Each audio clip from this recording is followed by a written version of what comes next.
So, R. Kelly, he is suing prison officials for giving some information, private information, over to Tasha K, which Tasha K used to expose on her platform. Now, if you guys remember, we're going back again. This R. Kelly situation, surviving R. Kelly, things like that, that is kind of what took Tasha K over the top. And if you remember. Yes. That was her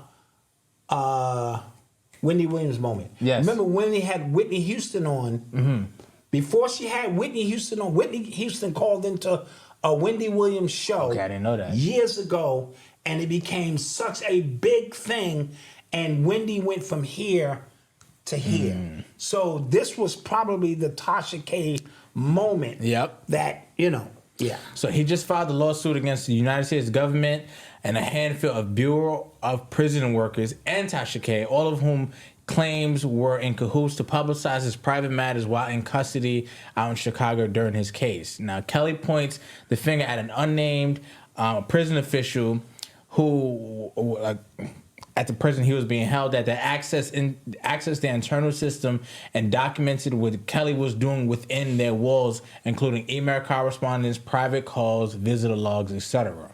Now, that is against the law. That is against the law, obviously. But that goes into his case as well, because that girl flipped on him. She flipped on him after she got the information from Tasha K, and she was the star witness. I forget her name. She was the star witness. You guys remember it.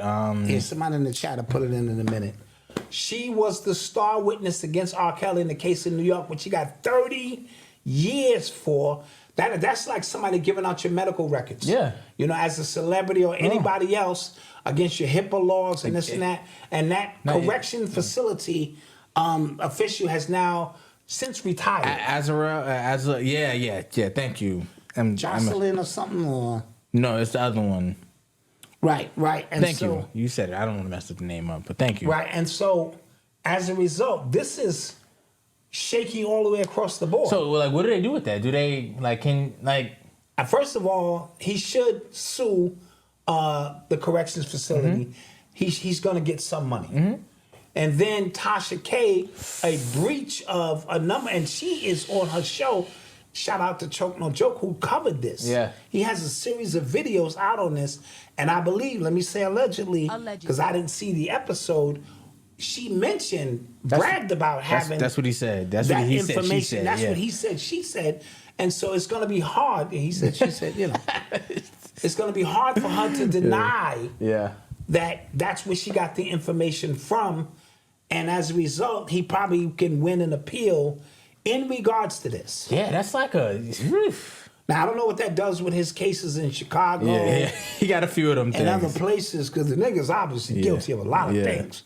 But we know that this runs deep, because all of this stemmed from Surviving R. Kelly, which was done by Dream Hampton, who probably was funded by Jay-Z. This is interesting, man. The rabbit hole goes deep. Because of his beef with Jay-Z, and he sued Jay-Z for $75 million, allegedly, based on the tour and the money he would have made from that tour situation. And so this whole situation, the rabbit hole, and that's where the the dude, the cellmate, who was in jail with R. Kelly, recently said, allegedly, is that this is all about that, stealing his catalog, stealing his money. And it's not uncommon to, from the railroad, one individual. Look what they did to Bill Cosby. Yeah. From charges from the 70s. And a closed file. Yeah. Come on, bro. So you know that if they're out to get you, they can get you. It's really not that hard